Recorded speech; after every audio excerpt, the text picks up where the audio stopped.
Yes. Awesome day, awesome, beautiful afternoon.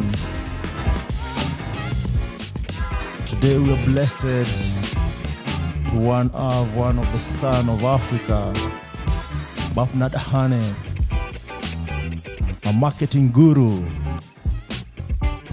You know, I'm excited when I see our son of Africa coming all the way from the United States of Africa, US, United States of America.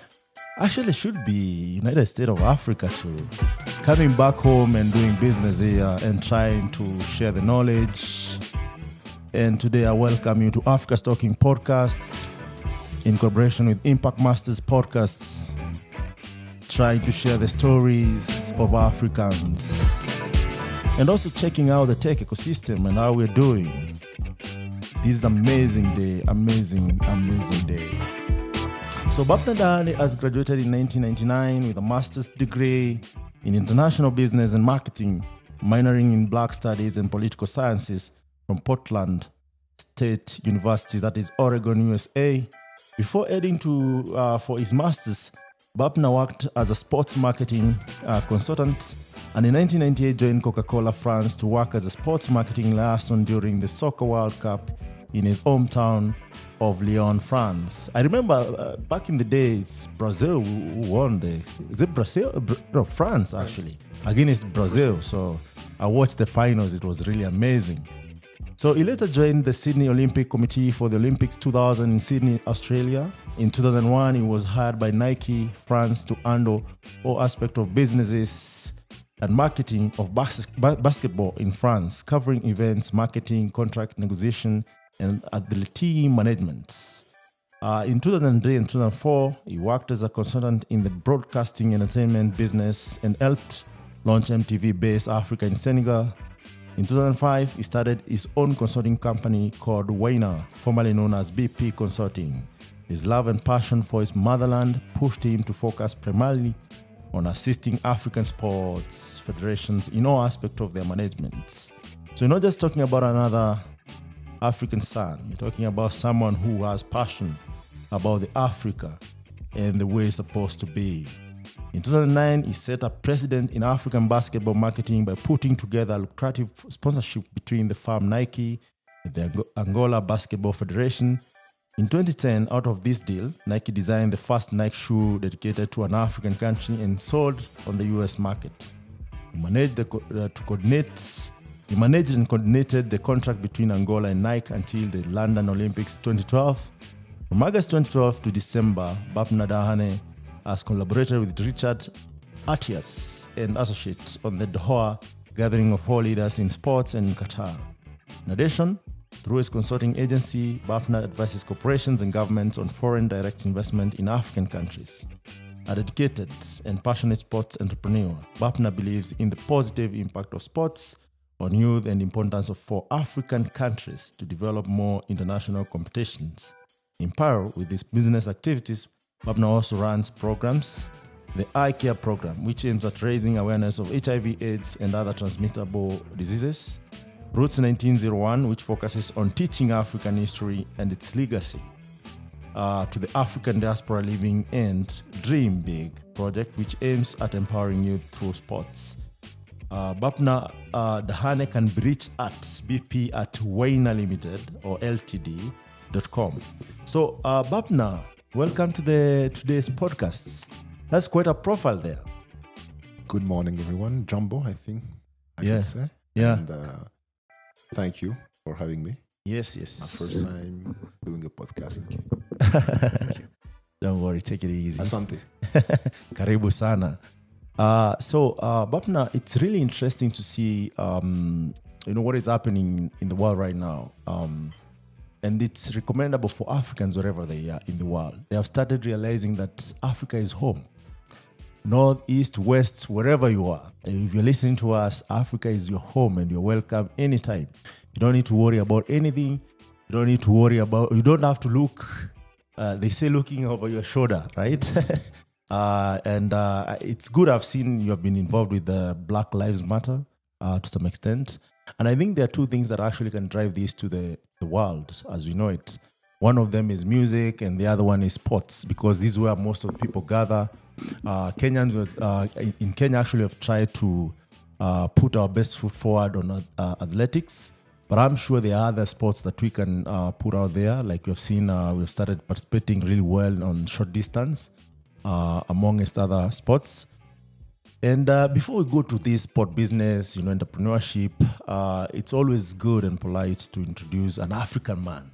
And the best way to introduce an African man is when he talks about himself. So I want to know from the beginning, Bah-Pna, who are you?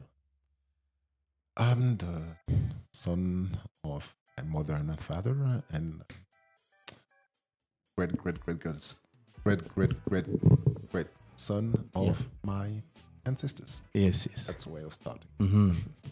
I like that. You're so humble. So where were you born? I was born in 1975 in Yaoundé, Cameroon. Yaoundé. And I think like a bit less than a year. Mm. And then we went back to Chad. Mm-hmm. And 7, 8, 9, civil war broke out. And we had no choices than fleeing the country. Yeah. So we left. Actually, we followed my father, who went there in 78. Yeah. Then we followed him in 79. Yeah. The trip to France was not for us to stay there. Yeah. It was mostly to run away from the atrocities of civil war, Mm-hmm. and we end up staying there. Okay. So if I may ask, I know you might have been 3 years or thereabouts. You might not recall most of it, but if you know, what caused the civil war? Oh, I would say, I don't know if this is the best time right now talking politics. Yeah. With what's happening with Burkina Faso, Mali, and Guinea. Yeah. And I would say, the main issue with a country like mine that was colonized by France. Yes. Is the ingerence of France in the matter of the country. And they're still very, very nostalgic from the colonization era, and which is the descendant of the slavery era, and they still want to try their best to stay in place. And what is better than divide and conquer? Yeah. So you put a puppet. Yeah. And if you're not happy with the puppet, yeah, you just overthrow them. If you're lucky, he's overthrown so he can flee. Yeah. If he's unlucky, when he get a bullet in his head. And today, thanks to all the social media, you cannot lie. Yes. To the people. Yes. The youth no longer stupid. Yes. So they're waking up. Yeah. They're waking up, and it's a long way. Yes. But it doesn't matter if the night is long. The dawn will always come. Yes. And I think most youth right now, and you're right saying that, they want a better future, right? And they are getting this. Yeah. I think they want a better present. So youth are no longer patient with we are the future leaders and future. This I would say this thing about reclaiming our Africanity. It's mostly something for us young African who end up growing up outside of Africa, and we don't have the same approach. And I always say that we are kind of hybrid, and most of us end up losing themselves. Yes. By being in between two cultures. I'm very proud to say that I'm Chadian. And I'm always proud to say that I was born in Cameroon. I spent some time in Chad, Yeah. but all my upbringing, Yeah. whether I like it or not, was France. Okay. My education, and so I'm French by culture and African by origin. Yes, yes. And it doesn't matter how strong a lion is described to be the king of the savannah. Yes. If you take a long lion, you took him outside of his natural environment, Yes, yes. like 10, 20 years. Yes. This little Simba became a big lion. Yes. So you look at him, you're afraid because you know that a lion is the king of the jungle, Yes, yes. like they say. Yes. And the same lion Mm. who is known and perceived all over the world Yes. as the strongest of the animal kingdom. Yeah. When you take this one who, after spending time in the zoo, you bring him back in his natural environment. Yes. All his strength is gone because he was taught to stay in this cage, make sure everybody's happy, funny, and he's well dumped. So he has strength, but his master dictate him what to do, and he even forget how powerful and strong he can be. He just need to hit him and deal done. Yes. But the lion that grew up in the zoo Yes. doesn't even know that he's strong. Yes. So that's a little bit the hybrid African diaspora True, true, true. is wherever they are. Yeah. And the other thing that we tend to neglect and forget about the depth of what is alienation, and not to disrespect anybody, True, true. is that we think that it disappeared because we're black, because our phenotype are African, we have kinky hair, and the media put us in segment that they claim that we are naturally gifted for singing, for dancing, and this is all that we can thrive in. So from one generation to other generation, if we don't pay attention, we're going to have a huge generation of African from the diaspora who is lost. Yes. And who are not going to bring that much on the continent. Yes. First of all, most of us growing up in the institutional system in my beautiful country, France, because I still consider France my country, regardless of the bad press that I have of them. Yes. Is that we didn't teach us anything. Yes. So the only way is by learning by yourself. Or because you're lucky to have parents or uncles or elders. Yes. They share books with you, and that's how you start. Hey, who is Sheikh Anta Diop? Who is Teofilo Banga? Who is Dr. Chris Welsing? Who is Frantz Fanon? And then you go back and learn by yourself that whatever we are taught at school, yes, there's a certain agenda. Yes. And French people are very proud of Alexander the Great. They're very proud of Napoleon. They love General Charles de Gaulle. And so we are taught to hate ourselves and our legends and our heroes. I would say taught indirectly, subliminally, and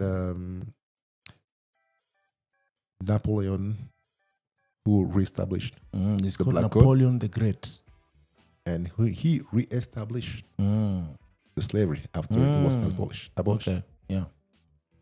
If it wasn't for Toussaint Louverture or Jacques Dessalines, you would have no Napoleon. Yes, because they are the one who allowed him to be the great. Yes. Forgetting that him, like Charles de Gaulle, based on historical facts, and everybody can go and search by themselves, and they're gonna find out. Yeah. The genocide, those two icons of the French revolutions, are to Africans was Hitler was to Jews. So when I walk in the street of Yaoundé and I see Avenue Charles de Gaulle, I say, one day I would love to travel to Israel and find out of Hitler Avenue. Would it be possible? Never ever. Why? Because he was a killer. He was he actually, wanted to clear Jewish. Yeah. So why wipe Jewish out of this nation? I mean, planet Earth. Exactly. Why is it possible for a group of people to be able to say that's never going to start again? So, are you saying brainwashing is that deep? Yes, it is. It is from the media and even the subliminal role of Hollywood is not to tell any truth. It's just to brainwash and keep brainwashing and introduce certain cultures that are not to make bad things look good. Yeah. And I always explain a few things about. I'm going to take two movies as an example. Yes. King Kong and the other one is a Planet of the Apes. And the Return of the Planet of the Apes. Way back then, I say, technically, they are so in advance because they're doing their research. Yes. So, African people understand that this great movie that you all like, it's a nice way to say that those monkeys is us. And what are you doing today? Now they know that Africa is rising up. So, and then the interpretation of King Kong. Gorilla in Africa has nothing to do than falling in love with a white woman.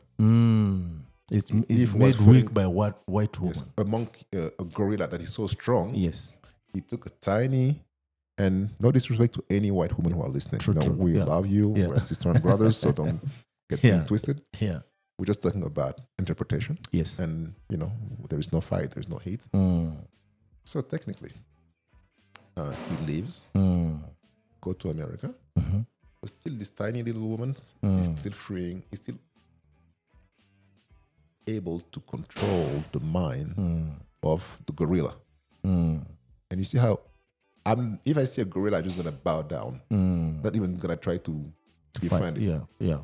And I think I'm much bigger than that woman in the movie. Yeah.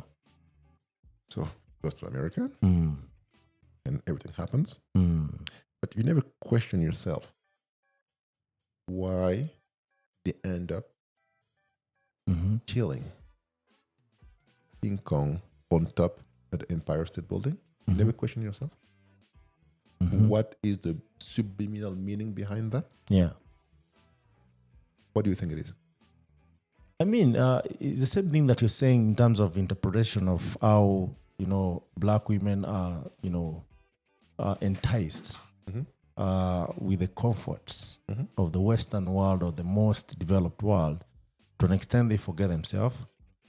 And we see our brothers marrying white women and forgetting about where they come from altogether. And it never ends well.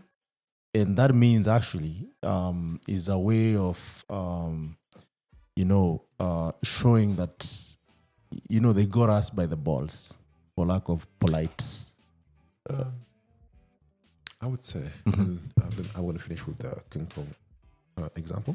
The reason, if you read behind the subliminal message that they understand, that they're sending, and white people, American white people, understand very well the meaning.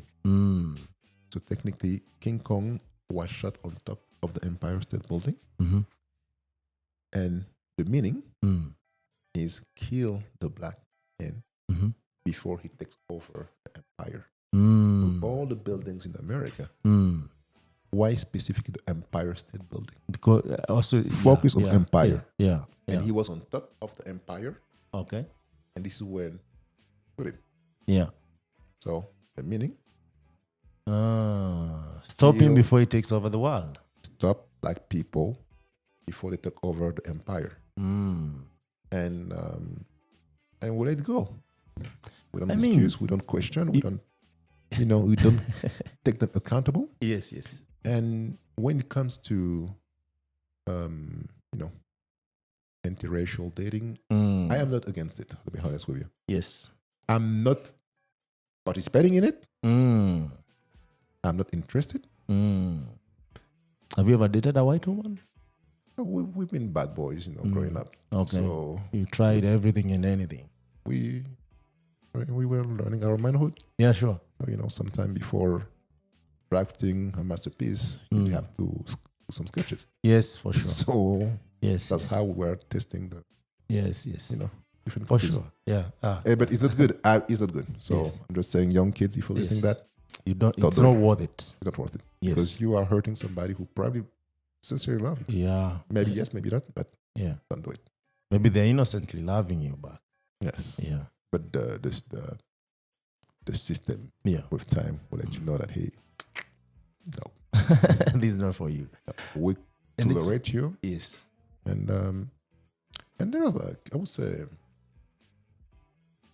focusing on having an attraction for a specific type of women or men who are outside of your ethnic group, to me, I feel like it's an issue.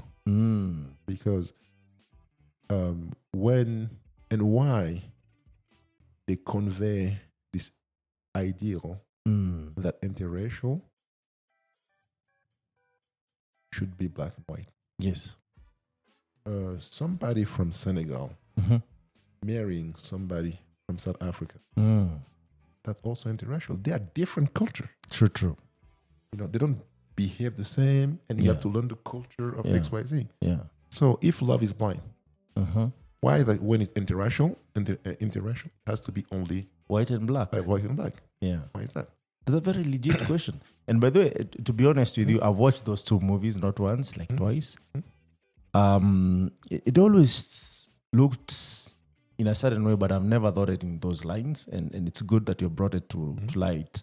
But one thing I know about Hollywood movies in general, and I'm not saying all of them are bad. Like I can say right now, most of the coming movies, they have certain agenda. It's no longer entertainment. It's no longer pure, dissemination of knowledge. They have specific agenda, because it's not coincidence that most movies come out with certain messages repeated over and over and over again.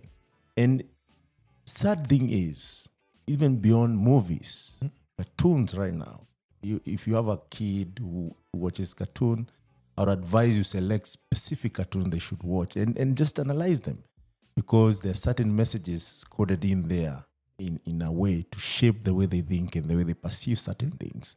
So you find them being triggered in a certain way, behaving in a certain way, but you don't know where they learned that. It's the cartoons. It's the cartoons, is the is the media, and I will even say that parents and people, even if you are a single parent, just like cut TV away from your kid. Yes, it's not important. There's a lot of things that can control the content. Yes. Control the content. Yes. And make sure that you cut the TV time and still stick to the old school ways. Books, read. And So also at play. least- And also play with other kids. Yeah, and just go play with other kids. Yes.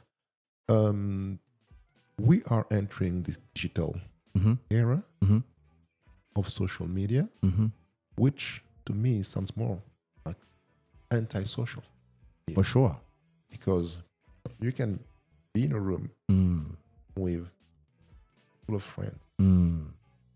And I've seen it myself, because I had my nieces. We all, actually, they decided to all hang out together at home, and they were happy to be together. And I was looking at them; they were like 4. They were physically together, but all on their phone chatting. And I was trying to understand. I said, Yeah. "Why are you?" Yeah. Physically there, together. but mentally out of but you don't even talk to each other. Yeah. You just like, you feel the presence of being together, but you are all talking with somebody who is far away. So why are you bringing your phone for a social gathering? And this is the culture, schizophrenic the norm. Yeah. culture that is creating, which at the end, you create lonely people. Yo, Bah-Pna, actually, after Corona, not even after Corona, during Corona, actually, most people fell into depression, right? If we can't learn from that isolation is not healthy, is not something we should embrace, then I think it's about time we started reteaching, literally. Like, you take your kid and try to like ask them to find time to interact with people, because at the end of the day, humans, as any other animal, we are social. And if you cut that out of your life, you find that there's something missing. It's like having all the diet, but you don't have the vitamins, right? So you might be full, but it's not healthy full. Exactly. So I think that's something that you're bringing upon in this conversation, where we need to look at ourselves in a certain way that we need to be whole. Yes. And the beauty of it, even when I read some of the, older books that have been written by Africans, there is so much emphasis on community. There's so much emphasis on coming together once in a while. And if you look at Africans, that was taken away. The first thing that, the colonizers and the intruders of Africa, the first thing they took away is our way of life. Yes. They told us coming together, having community and having other lands for hunting and whatnot is not the right thing. They taught us we should be capitalists. They taught us we should be caring about our own self. But again and again, that has worked against, the intruders, because we come, and even in America, in other places, in France, I'm sure, Africans have always found a way to gather, either through events, through communities. HBCU, right? Yeah. That's another way of Africans coming together in a way that say, look, let's try to find our own way of teaching. Exactly. Let's define our education and whatnot. But that said, I'm so curious now that at least for you, you spent like 3 years of your life in Africa, and then you went to France, right? I would like to know, because even from what I've just read from your biography, is that even what you do is instigated by your experiences as you grew up. Yeah. I would like to learn about that. Like, how was your, I don't know, do they have primary school there? Yeah, we have primary school from until 11. Yeah. Then we go to high school. High school? 11 to 17. Yeah. And if you didn't repeat any classes. Those are 6 years of high school? Yeah. Yeah. Then after high school, you go to university for 4 years, 2 years, or 5 years, depending on what you want to study. Yeah. But being in France at that time, which is a white country, so they're not gonna bother teaching any African curriculum, and which is fair, and I remember that I didn't like any stories that were told to read, simply because I couldn't relate. Yeah, I say, okay, he's talking about his muffins from the south of France and how all that were bringing all the ideas from his youth. One of and the author was Marcel Proust. And I didn't relate at all, because for me, who left Chad, you tell me about the donuts that the old lady are selling on the street. Yeah, that talks to me. Yeah, and the first thing I do whenever I come in South Africa, in Cameroon, anywhere, you always find those women on the corner of the street, selling those donuts. Yeah. So when I see that, it still reminds me my youth, a few years in Chad, that I can relate to that. But I don't know France. Yes. The author can describe his French delicatessen. Yeah. I don't care. I don't feel anything. Yeah. Even you can't understand why. Yeah. And then, so